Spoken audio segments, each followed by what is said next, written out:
એમ કહેતા યોગીજી મહારાજની જીભ સુકાતી જ ન હતી.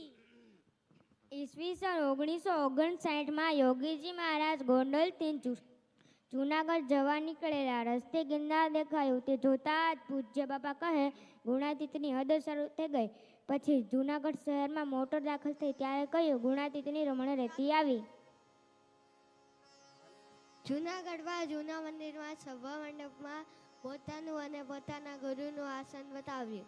પછી દિવાલમાં એક ગોખલો બતાવીને કહે, આ ગુણાતીતાનંદ સ્વામીએ કરાવેલો. આમ જૂનાગઢની રજે રજની તેઓને ખબર ને મહિમા.